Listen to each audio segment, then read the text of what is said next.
Okay, today I have the great pleasure of meeting somebody who I actually met a long time ago. His name's Alessandro Cortini. Many people know him for his association with the Nine Inch Nails band, but many people in the modular community also know him as that guy. And so, with that, I'm just going to shut up and we're going to just talk to Alessandro directly. Hey, man, how's it going? Hey, good. Thank you. Everything's good. Yeah, thanks for taking time out to have a chat. You are in LA right now, right?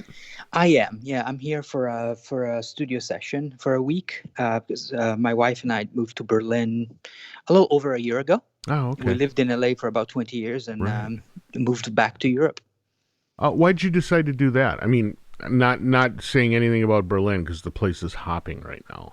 That has to do, I mean, personally, there's several reasons, but let's say the main ones. The first one is probably the fact that once I started composing and performing my instrumental music, I realized that most of my shows, after a few years of doing it, I realized most of my shows were booked in Europe, and Oh, sure. Europe had a better infrastructure, both when it comes from a promoter's point of view and a straight infrastructure, so venues, equipment, and fees. So I found myself trying to organize, the most amount of shows in Europe with the least travel, and so I Right. could leave LA and go there, stay there a week and a half or whatever. And I'd done it enough times, and I've been to Berlin enough times that at the same time as we fell in love with the town, after discussions with my agent there and just facing reality, it just became apparent that it would be much more convenient to live there from a professional point of view. Sure. To play shows, and it's been great. It's been incredible to be able to leave my place with a little carry-on with my gear, and 20 minutes later be at the airport, check in, and an hour and a half later, like 3 hours later, be at sound check, and it's crazy good. I mean, I love that because it's very easy. Yeah, well, especially if you were in LA, that LA to London or LA to Frankfurt flight, that's such a brutal, brutal thing. It's terrible. Yeah. And I still come back, obviously, for other things like I did this week and, for Nine Inch Nails when that happens. But, Hmm. the last few years, I sort of dedicated more time to what made me happy and what I feel is going to be more of an investment from a professional/job point of view, which is myself. And and so it became apparent that, since I'd been lucky enough to be accepted in the experimental electronic music community as a performing artist, that given this gift, it would have been wasted not to take advantage of it. So I decided to slowly build on it, and step one was to move to a place where it would have made it easier. Right. And Berlin is just a much more exciting city when it comes to electronic music and art and social interaction. Los Angeles is very hard, Right. especially for someone who tours like me. You come home, you don't really want to go out. So if the city is already designed to make it harder for you to be social, you're not going to be social. And Right. Berlin, we don't even have a car. You walk out, take the metro, you're everywhere in 15 minutes. You can meet 10 people if you want in a day and catch up with them if you want to. And also my parents still live in Italy, so that obviously was a big factor as well personally, to be able to be closer to them as they get older as opposed to an international flight away. Sure, that makes a lot of sense. Well, Yeah. that concept of like the sociability of LA is so true. If for no other reason, my experience whenever I'm in LA is that all people talk about and all of their plans are related to traffic. Yeah, So, what a way to exactly. live your life, right? Based on the Yeah. mores of what the 101 looks like. And it works great. It's not like I hate it, but I come back and I realized, I mean, I can't believe I lasted this long because Right. it's definitely a different person that lived here. Yeah, yeah, absolutely. Plus, if you're prone just to sort of like let thoughts run and you're all on your own for like days, then it's especially with synths and cats, and that's all you have. It's just the step to mental institution is pretty. Right. It's right there. Yeah, it's right around the corner. It's right That's there. right. Well, or the Scientology building, which is also Yeah, right one of around the the two. corner. Which arguably same thing. So arguably. So now one of the things you mentioned is the kind of the gift of being accepted into the electronic experimentalist world. And I would say that you've even been more than accepted. I think that people are looking to you to help actually kind of define that. There are a few people like you, Keith Frolcher and Whitman, a few folks that are really sort of considered the standard bearers for that. What do you think caused you to be the guy that got selected? Oh, I don't know, but I can tell you what worked for me in that environment was, and when you bring up this name like Keith, I think of Keith as a electronic music monk. I mean, his Yeah, culture in agree. the field is unmatched, and so I always feel a little. While I like hanging out with him, but I always feel a little, nervous because he's such an institution. Yes. I mean, aside from obviously loving the stuff that he does, is his connection, Yeah. with the instrument. But I think the appeal to me was that coming from I came from a songwriting background. I grew up with my parents listening to music. I've always written songs. I've always worked with sound in function of being malleable and adapted to a very fixed and very structured skeleton, which is the song at the end of the Mm-hmm. day. Mm-hmm. When I got more into the beauty of sound for the sake of it, for sound, it took quite a long time to move away from the songwriting skeleton and not take sound and cut it and just shape it and destroy it in a way in order to adapt it to something much smaller. It was always, like okay, I worked on a modular for like 5 hours and I got an hour of this thing that I had a lot of fun making. Mm-hmm. But at the end, I'm just going to take these 30 seconds, this loop, and I'm going to use it as, as an Yeah. intro for a song, or I'm just going to adapt it. You know what I mean? Like stuff like Sure. that. Right. And it took quite a while for me just to to accept, not to see it, because obviously one day you wake up and you go, wait a second, I feel great doing this. I mean, from a human point of view, like as a human being, I feel great when I spend an hour performing a very simple progression on the music easel or whatever it is, and I just feel like a child. I feel excited. I feel in a way that nothing else out there makes me feel. Why can't that be what I do? Why does it have to be that this is just a series of ingredients that then somebody's telling me I need to cut and readapt in a way that then they get presented to somebody else to be more digestible? At a certain point, I realized that doesn't need to be the case. Right. Obviously, I didn't realize it on my own. I was lucky. First and foremost, it was John at Important Records, that released some of my first records, and then Dominic Ferno at Hospital Productions in New York, who released my solo record, which was a compilation of little sequences that I recorded to fall asleep. I didn't even record them. I just basically set up sequences to fall asleep to while I was on tour. And he said, "You should release it." I'm like, Hmm. "What do you mean? Release what?" It took a while to make the connection that what made me feel good from a almost therapeutic point of view could be the, for lack of a better term, product. You know what I mean? Sono was a series of sequences that I recorded while on tour with Nine Inch Nails while traveling. And Okay. basically, I fell in love with an MC202 for the portability Uh-huh. and for the, just the super convoluted, not convoluted, but less than user friendly, let's say, sequencer. Right.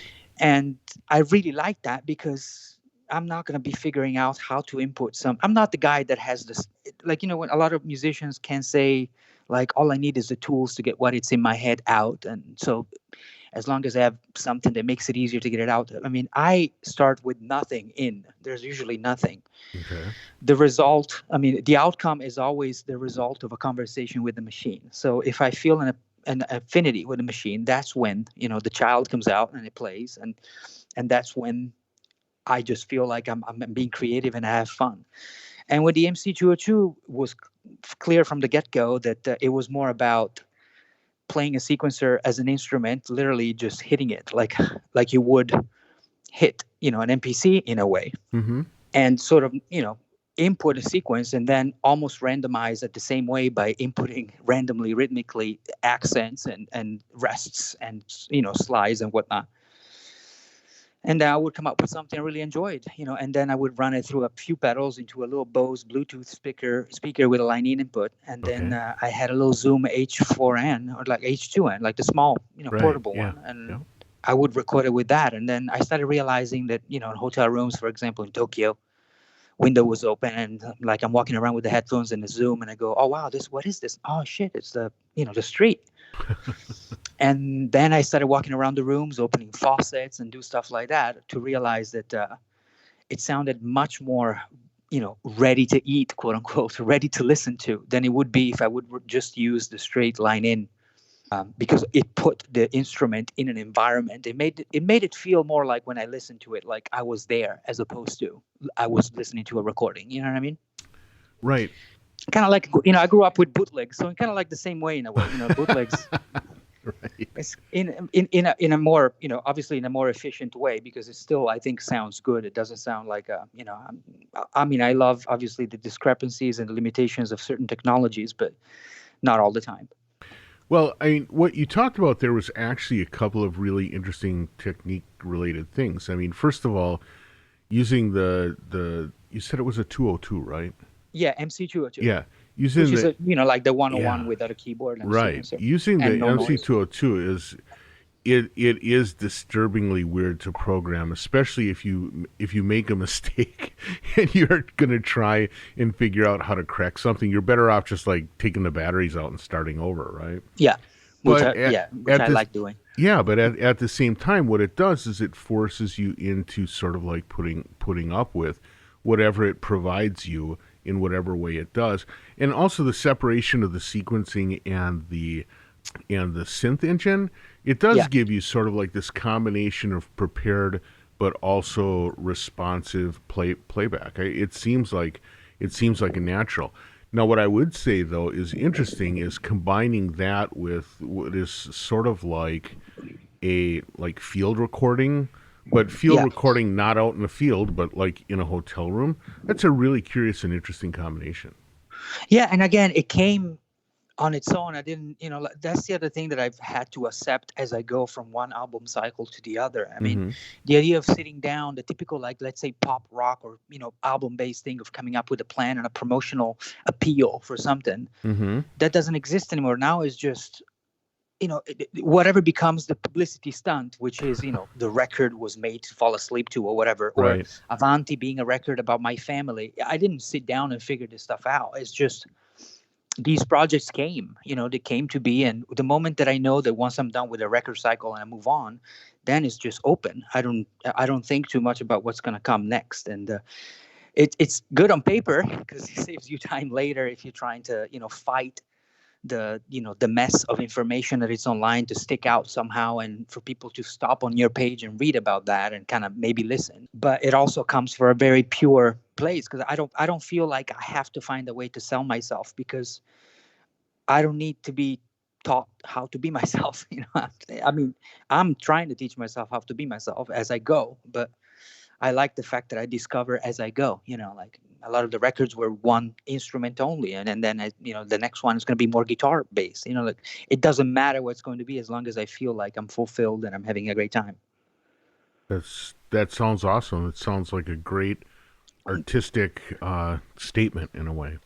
Yeah, and I'm lucky. The lucky part is the fact that I feel that people respond. Like, the record sales is a different story, but like when I Mm-hmm. go to shows, I feel like people respond to my message, regardless of what the album is, or what instrument it was made on. It almost feels like the instrument becomes the grammar or the language you're using, but the meaning or the content is, I don't want to see the same, but it comes from the same person. So it's like, saying something like I love you in German or Italian or French or English. I mean, in German it will sound angry regardless of what you say.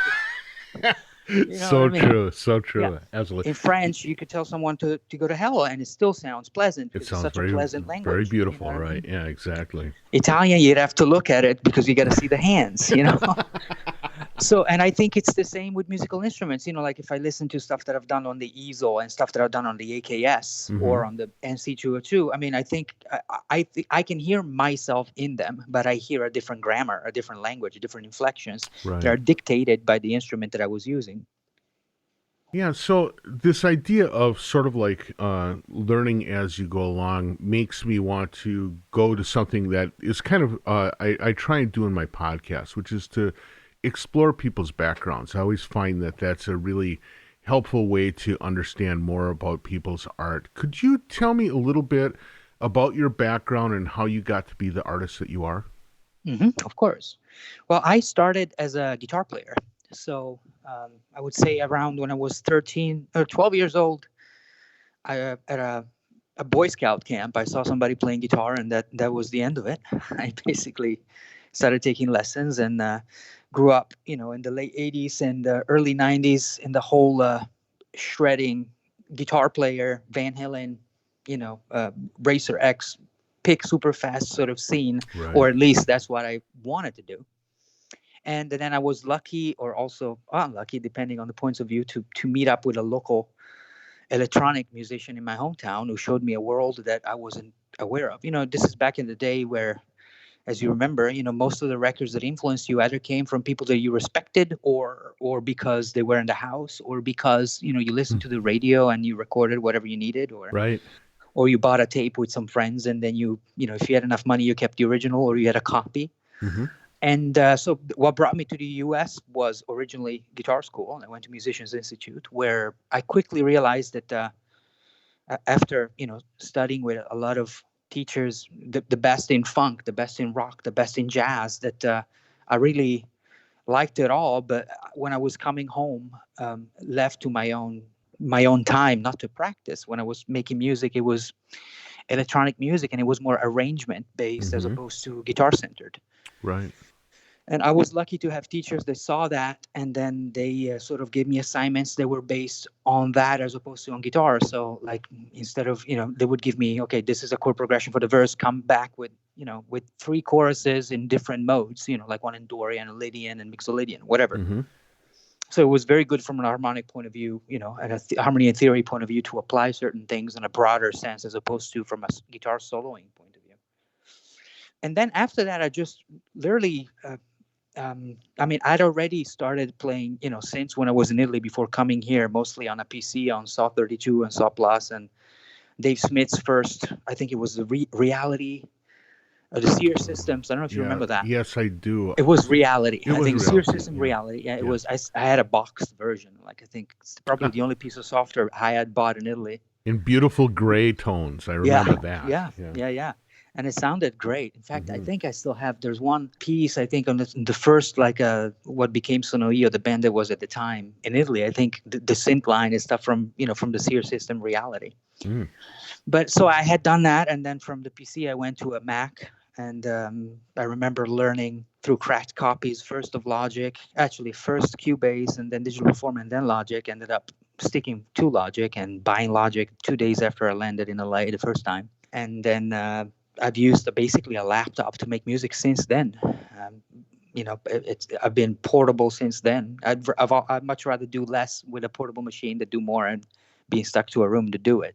Sure, that makes a lot of sense. And although it's kind of funny because your association with Nine Inch Nails and with Trent's work it's got to be kind of a weird thing, because if there's anybody who seems to embrace the idea of more is more from a standpoint of gear, it's Trent Reznor. And is there ever any a conflict when you want to work with a minimal system and he's got more? No, I think Trent's relationship with gear is akin to a gun with ammo. I think, in the sense that he uses it as inspiration. I So a see. box. Sure. And I don't think there. I don't know of anybody else that reinvests his financial gains into his own art as much as Trent does. Yeah. Right. And even if he gets a good song or a good, and with him, for the most part, you find, and it's crazy because he has these crazy things, and then you might find one pedal that somehow defines a whole artistic approach, and it becomes a whole EP. The master gets run through the pedal, for example. And it's great because he understood something that a lot of people fail to understand, or don't want to understand, or because it's such a natural process. Like, whatever works is what you're going to use. It doesn't matter if it's super rare or not. Or I should probably not talk about that aspect, because I have part of my life is basically in old instrument, a lot of Don's instruments. Yeah. But that's another weird relationship that I have. It's more of a a love relationship with Don's work, and the experimental aspect of their inability to work at all times. Right. In Now, a way. talking about that specifically, I mean, you are well known as an advocate of buccal instruments. Yeah. What is it about them that speaks to you? Is it a design? Is it a design thing? Is it a sound thing? Is it a user interface thing? What, or is it just the historical resonance of those instruments? I think all 4 points. I mean, from a design point of view, I remember I was teaching at Musicians Institute for the keyboard department. I was teaching synthesizer. So I was hired to do that with no background. Mm-hmm. So I basically had to study a lot on my own before I could present something. And I remember, it was Mark Bale's book. And I remember seeing photos, I mean, doing research on certain instruments that, I couldn't really find in LA. And I remember seeing a photo of the silicone, I can't remember what it was, but it was like in an easel case, and a photo of the 200 in color, Mm-hmm. with the blue knobs and the red Right. cabinet and Right. stuff like that. And you realize that it's the first sense that gets attracted to it is vision. It's that even before you know what it is, you want to go around in front of it and figure out what it does. And I think that approach on Don's instruments is what makes them special. It's like, I don't think he was thinking about specific musicians when he designed it. He wanted something that just from a visual point of view would be pleasant and appealing. And the interface is the example for a lot of the modules as well. I mean, he designed the interface first because you got to play them with your hands, Right. and Right. and then not having a keyboard background, having an input method based on touch plates as opposed to the black and white keys made more sense to me, because all of a sudden you're not stuck to it's not quite binary, but like a very specific and calibrated and way of creating music. Right. And if all I'm playing octaves, why do I have to jump that much? Can't I just have one key next to each other Right, doing it? Yes, right. yeah, of course. Yeah. And then use the other whatever I have for all the rest. And then yes, I mean, and then I remember printing out. That was at a time where the 200D was announced, which was way. I mean, it was a dream. I could never afford it Right. at the time, Sure. because the basic system was 20 grand. 20 grand. But right. I did print out the whole website, so I had descriptions of the modules in my roll book. And I remember, when in the end I joined Nine Inch Nails, we borrowed a 200E from a store in LA from Roger at Big City Music Okay. for a video shoot. And the video shoot was over 2 days. And I remember, I didn't want to leave it on location because it wasn't mine, and I felt the Right. responsibility. So I brought it home and said, you know what, let me just set it up and play for a little bit before I go to bed. Uh-oh. And I didn't go to bed, basically, to the point that even the day after, I brought my, at the time, metric Halo sound card, put it under the table at the video shoot, and kept on recording in between takes. Oh, that's hilarious. And I literally fell in love with it. I fell in love with everything, the way it looked, the way it sounded, and this was before I was familiar, or before I put my hands on a vintage one, obviously, because it's different worlds, Right, right. But from there, I met Don at the first show that we played in 2005 in San Francisco. That was around when Don got sick first. But to make a long story short, in 2007, I was able to put a down payment on a small 12 cabinet, not filled, and that was the beginning, and then from there, it just, ended up going down a very dangerous path with the vintage instruments, and and pretty much everything that I could get my hands on that Don has made, working or not working. And Right. I mean, all working, but as we know, some of the instruments that Don designed, for one reason or another, it wasn't able to complete, or they were way ahead of the time. So Right. That's one of the things that anybody who knows about the internals knows, is that he was always about a decade in front of where parts and circuitry really was. So a lot of times he was shaking the dice, hoping that things would catch up, and they didn't always catch up. But No. when they did, it was pretty amazing.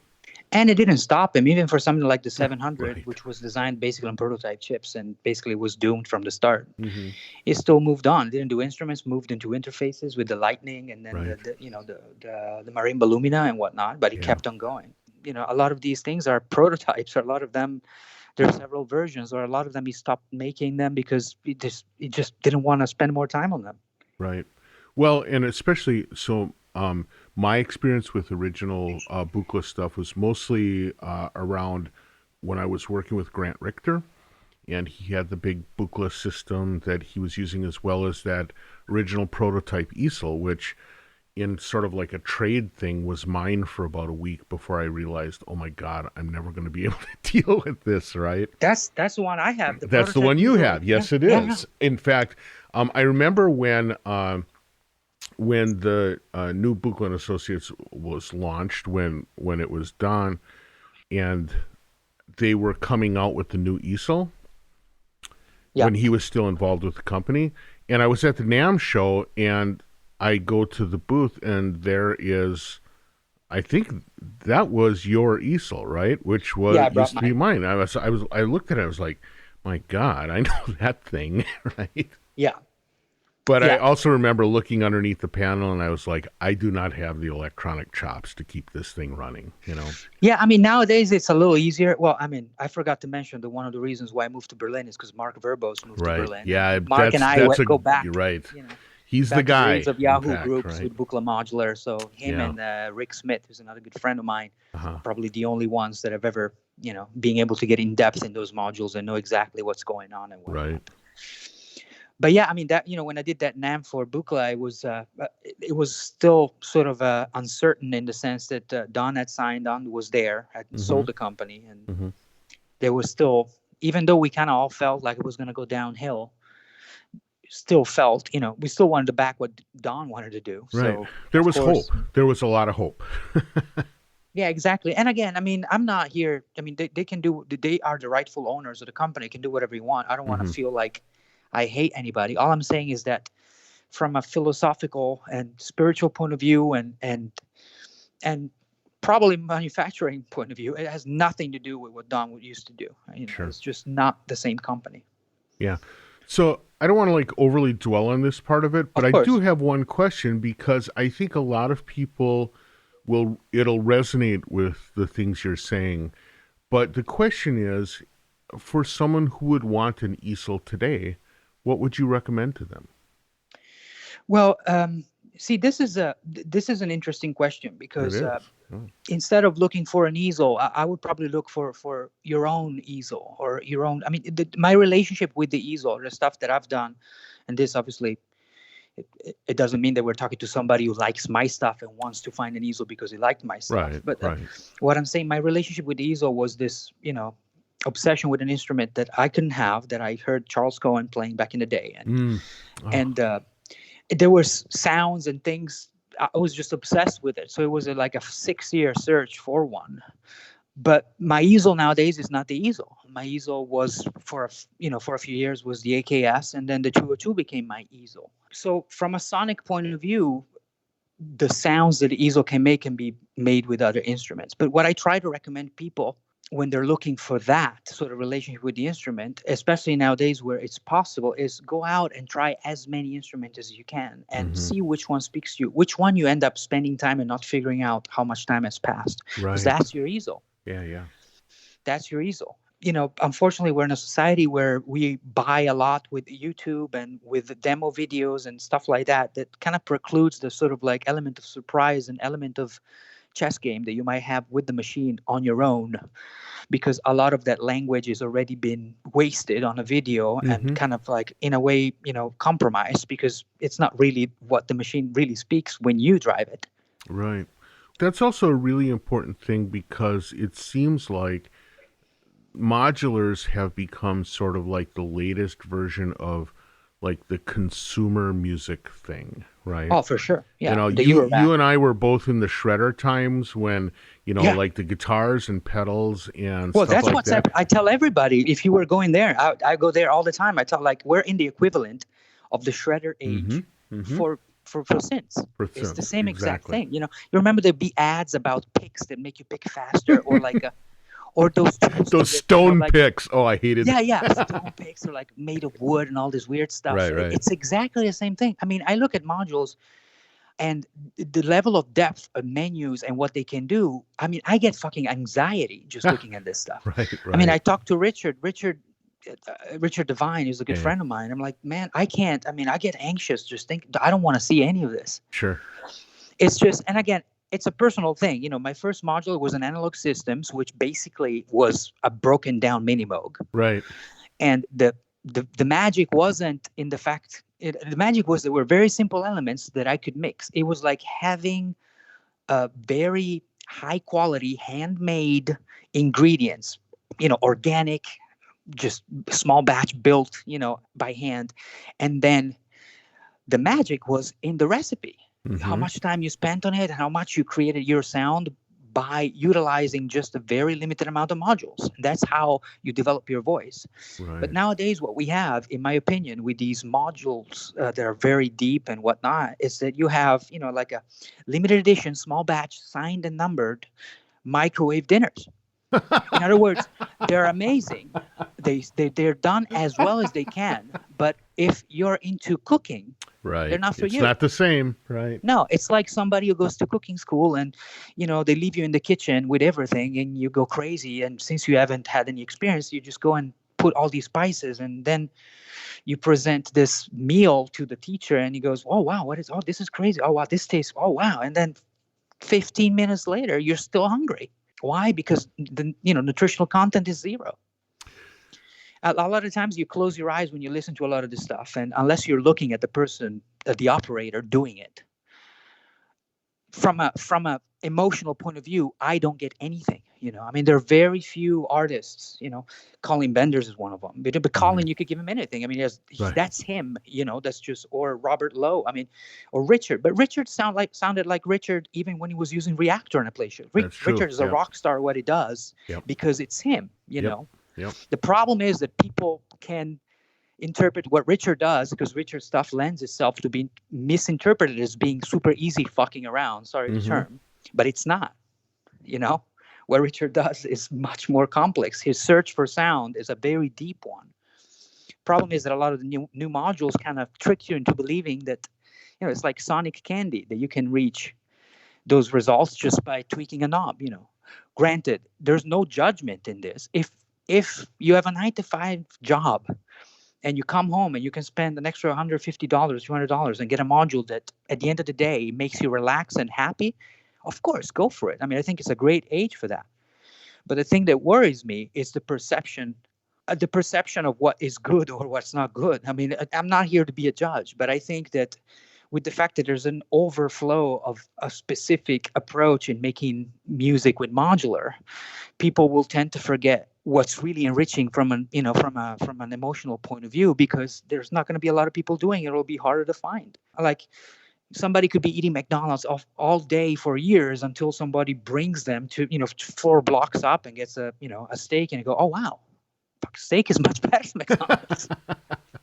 So now the thing that's interesting to me is that, well, first of all, I love the metaphor of sort of the idea that some of these modules end up being sort of like a microwave dinner, and that they're pre-cooked for you. All you have to do is take the easiest path to have a meal. Yeah. Now, the flip side of that is sort of the systems that can be kind of more difficult to learn, but maybe reward you in a different way. Now, in addition to the bookless systems, which you're well known to work with, you also have kind of a long history with Make Noise. Yeah. You've been part of their the releases that they did on the record label. And I think you were actually the first person to work with the shared system when that first came out, right? I think Richard did the was first one. Right. Yeah, okay. And then I think I received the system straight from him. I'm pretty sure. But yeah, I really like, Tony and Kelly's work. There are two companies that I feel like I don't want to say inherited it, but that in a way have taken an inspiration from Don's work, and in a way to different levels and extent digested it and repurposed it, mixed up with their own individual, artistic or design choices. One is Make Noise and the other is Verbose Electronics. Completely different approaches, but I think both just as valid. It's just, I'd rather recommend an instrument from these two companies because it feels like they're more up to date in recreating a language that Don has developed a long time ago, but maybe more compatible with today's generation of what people want in a way. But yeah, with the shared system, I don't know if you know, but I don't really use any mixed Eurorack systems anymore because I'm a little bit of a picky person when it comes to aesthetics as well. I could never Okay. deal with a system that all looks different, and the shafts here are like wobbly, and then Right. it's like this one is big, and then the filter in this one is on the other position, and it's like I just I like it to be an instrument. I don't want it to be a collection of somebody else's ideas of instruments all in each other. I want it to be an instrument. I like to have a conversation with a design choice that somebody else has made. Sometimes it works, sometimes it doesn't, and it doesn't preclude the fact that it might be working for somebody else. We're all different, and to me, the Makes Noise share system, the Make Noise system, and the Verbalist electronic system are two systems that allow me to sort of have that sort of dialogue with the machine. From a DSP point of view, I mean, Make Noise is unbeatable because of their, collaborations with Tom Tom Erb, Erb. which, Yeah. Amazing stuff. Tom My way God. back since the Soundhack days. And so to have his knowledge, not only his knowledge transplanted into a module, but in a very clever way, and that's what a lot of people don't do. They try to, in my opinion, and uninformed at that, they try to take the advantages of software, put it in a module, but they leave the clumsiness of the software in it. I'm not talking about bugs, but I'm talking about the interaction, Right. Yeah. the manual, the tactile. While in a Make Noise DSP module that Tom works on, there's a conscious effort in making sure that the limited amount of knobs that you have do things that are very good. Right. Basically, you know what I mean? Right. I mean, the herb verb, I mean, this session that I'm on now, I basically use it all the time. I run stuff through it, even stuff that I'm not creating, because it's such a manual instrument. It's like a reverb as an instrument, as a playable instrument. And with Mark has a very knowledgeable background with Don's instruments. And so if you sit in front of one of Mark's instruments, you can see that. You can see the inspiration, but it's just 50% Buchla and 50% techno, because the other background for Mark is techno music. So Right.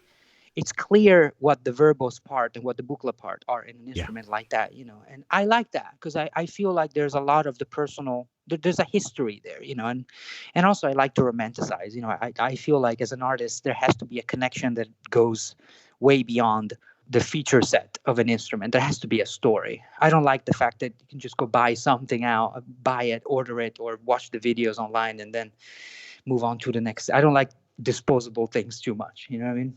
I totally get that. And it's interesting because throughout this conversation, you've talked about, first of all, the instrument, but also the different things that the instrument represents. The instrument brings a grammar, right? The instrument brings a totality to it rather than being a collection, right? Yeah, And the instrument also brings you a connection to people. exactly. Whether it's Tony and Kelly, or it's Mark, you're getting this personal thing. Or Tom, right? You're getting this Yeah, sense that you're working with a person, with an instrument builder's content, almost the way that like violinists talk about a Stradivarius or something. yeah, exactly. Well, my question is, how do you find those things? Do you spend a lot of time with instruments when they come out? I'm sure, being in the position you are, everybody's willing to give you the opportunity to at least play for a while with anything you'd like. First of all, how do you put limits on it? And secondly, do you spend much time doing that, or do you feel like you have the instruments that you need to produce your own voice? I think there's always room for more, for the simple reason that I base my creativity on fitting like the inner child in me, and the inner child will always need new toys, Mm, to feel creative. So okay. whether the new toy is an old toy that I haven't used in a long time, or if it's literally a new toy, then it needs to happen. So it's always going to be that search. But as far as searching, I go in periods. Like I think the whole synth renaissance and the overload, which arguably I could have stayed away from as long as I close the computer, but you know how it is, kind of led me to play more guitar recently, and Mm, also the fact that in Nine Inch Nails, my position in the last tour moved more towards bass guitar and guitar aside from synths, okay. which was a lot of fun, but kind of got me back to appreciating an instrument that requires time to master. Not to master, requires time to get pleasant results out of. Right. Sure. Get That's a anything out different of, thing, correct. Yeah. Yeah, and that should apply to synthesizers. But if the amount of possibilities is high, then then the result is just as exponentially as complex, and it's going to be exponentially more difficult to realize what's good or not. Right. But I still search, like, for example, I've been looking into getting one of the new Waldorf Quantums, just because I feel like there's so much in software that I haven't really explored, especially from a granular point of view recently, simply because I don't like being in front of a screen, because I feel like a lot of what makes me satisfied with my musical output happens when I do it on a machine that doesn't have anything to do with the computer. Sure. And the Quantum seemed like a lot of what I like to do in software, or like to achieve with software, but in a box that allows me to do it with my hands for the most part.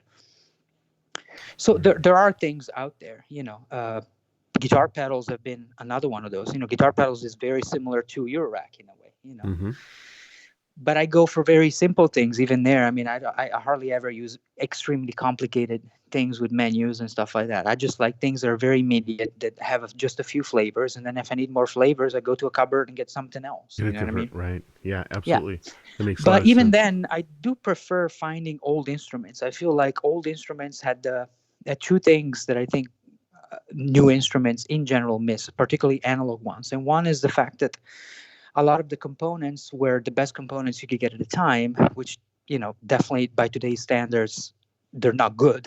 Right. And they have 40, 50 years on them, or whatever it is, that makes them just unstable. If you take two original Mini Moogs, one after the other, and you've been able to follow them in the last 45 years, or how long that is, you know what I mean? You go and they probably sound completely different. Oh yeah, each capacitor has a different amount of fur on it, right? Yeah, and not being a keyboard player, so being more into like a sound player in a way. I feel like that personality is almost like having, like meeting someone, that you click with right away, and you go, yeah, there's a lot that we don't need to talk about. We can just get down to business and just make music, And sometimes you can't explain why that happens. It just happens. And I don't want to explain it at times, because I like the fact that it just happens, because I feel like a certain amount of it should be left to. Why would you even question why it's happening if it's happening? A lot of people look all their lives for something like that to happen. Just enjoy it, Right. Well, and it also sounds like that is actually kind of a key to how you make your own music too, which is you want things that inspire you, and then you let inspiration happen. Yeah, exactly. And I mean, the hardest thing is to try to balance, being part of a society with the very volatile aspect of how I like to make music, or being a musician, which is in a way, I don't even want to say reinventing myself, because everybody's path should be reinventing themselves. That should be just the normal. It shouldn't be reinventing. It's growth, that should right? Be, it should be growth, or it could be even shrinking. That no one says that it has to be better, or there's no up or down, or like from left to right. It should be just moving. Right. Always moving, and feeling like you're doing stuff. Like, again, like a kid is like, was dumpling. Oh, he's going to start crying. No. Okay, give him the shaker. Okay, the shaker. Okay, that's going to keep him interested. It should be the same exact thing. Fantastic. Well, my God, I can't believe we've already burned through the time. I've got like 900 more questions I'd like to ask you. I believe it, because I had like a pot of coffee. So, as you can hear, I apologize. No, it's fantastic. I'm not always like this. Alessandro with a pot of coffee. I'm going to actually title that the podcast, Alessandro Pot of Coffee Cortini. This would be a good place to take advantage of the. I don't play it at twice the speed for sure, but if there's an option to actually half the speed, I would recommend it. This might be a good one, indeed. Well, man, but before I let you go, I just what do you have coming up? Because I think all of us really enjoy your work when we're able to get into it. What do you have coming up that people will be able to enjoy? I'm about to finish a new record, which should be out probably September, October. It's not going to be on PS, which released Avanti. Okay. I've been, the cool thing about this environment is that for the most part, I can choose to team up with different labels for one record. The old standard of multiple albums with a label that don't exist anymore. So, for example, stuff that and also they're very sectorial in the sense that stuff that I would release on Important or Hospital, if I release it with them because it makes sense, sonically to be released with specific labels. Yep. And I really like that. So I'm still searching. I'm trying to sort of like balance what's important. I mean, my goal is not to sell more records. Not that I would mind, but my goal is to be able to sustain myself with my music. So Mm-hmm. playing more shows, being able to present the new show to more people, bigger venues, and have a good time at it, and the shows will start probably around the last week of August, first week of September. That's when it will debut in Berlin. Okay. And Well, that from there sounds. on, probably the next few years is going to be that. I usually, when I play shows, it's basically just the record. I play the record live. Mm-hmm. I don't play old stuff or, like greatest hits Right, right. because there aren't any. But I like to present the whole new project, the whole new record and whatnot. And so that's what I'll be working on when I get back to Berlin. I finished the studio, and so I'm gonna be mixing the record and start thinking about the live show. Both the audio and the visual aspect. How difficult is it for you to make that transition? I mean, because actually, a lot of people working the way you do, they just sort of like put out a release, but that doesn't necessarily relate to what you're going to see when you see a show. It sounds like you're very focused on presenting that work in a live environment. How difficult is that to do? I think it can be very difficult. I think the years with Nine Inch Nails have gifted me with an immense level of paranoia that allows me to sort of build a setup that is reliable Right. and scaled down to the size of my shows. Obviously, Mm-hmm. I mean, my main fear has always been, what if my stuff goes down? People come to pay and see a show, and if I have everything that is either computer based or a modular and something goes wrong, what do I do? You know what I Right. mean? Right. So I've always thought about backup plans or redundancy, Mm-hmm. and it's always built in. Sometimes it might be that there's one of the audio tracks of the visuals of the visual file of the video file is actually a recording of my rehearsals. Mm-hmm. So it's still a live version, Right. but not Right. of that night. So if my rig goes down, then I unmute that channel and Sure. I can fake it until I figure out what the problem is, or I just play the show that way. It never happened, but I know it's there, Right. because at the end of the day, my goal is to give people what they came with. And I can tell you, no one would notice the difference because it's still a recording of me playing it live, just Mm-hmm. another time. It's Right. just a safe way to make it at the end of the show and, deliver what I was paid to do. And it really depends. I mean, some people think I'm crazy because the last tour is the last shows were just cassettes on a 4-track and an iPad for visuals. That was the show, But a lot of people don't understand why I use a 4-track or why that was a stable situation to do it. And it worked nicely. I had my cassettes, each one for each piece. I could decide which track to bring in first, which instrument to bring in. So each night it gave me the ability to have a different sort of arrangement. Right. One track to be just all reverby if I wanted it to be, and the day after it would be run through a fuzz and it'd be the same exact track. You know what I mean? Well, So you're actually responsible for the spike in 4-track costs too. So yeah, there they you told go. me that. It's just hilarious, but it's also a cool approach, and it again goes back to that idea of finding a way to make your voice. I mean, this is the thing I think anybody who's listened to your work would be able to say. Your voice comes through regardless of the instrument, regardless of the venue, regardless even of the collaborations. You have such a unique voice, and it's fantastic to hear where that's coming from. Thank you. I mean, it makes me very good, feel very good to hear that. But also, I'd like to say that we all have that voice. It's just a matter of finding the instrument. And I think it's hard nowadays just because it's so easy to get entangled into the whole online and, oh, this person is using this or using Right. that. But for guitar, it was the same problem. You grow up with these idols and you want to learn the licks and whatnot but that's the wrong way to approach things, because you don't want to sound like somebody else. You just want to have your own relationship with an instrument and make sure that it tickles those nerves that allow you to get your voice out. So But true. it's very hard these days. So true. Well, Alessandro, I want to thank you so much for spending the time with us. I know that Thank you. you have to head back to the studio now, but Mhm. I want to thank you for taking the time out of your schedule. This is a fantastic talk. Thank you for having me. All right. Well, with that, we will say goodbye. I'll catch you soon. Yep. Bye-bye. Wow, what an inspiring discussion. Thanks so much to Alessandro for having that chat, telling us a little bit about his views on gear, as well as his views on inspiration and music making and performance and everything. If you didn't come out of that with some new ideas, then you got a stonier attitude than I know what to do with. So I'm a little bit late today. I hope you didn't mind. I just flew back from New York, where I got a chance to see Seth Kluwett's exhibit at the Public Library for the Performing Arts. It was amazing.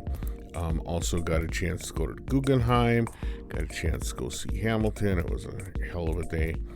But in any case, I want to thank you all for continuing to listen.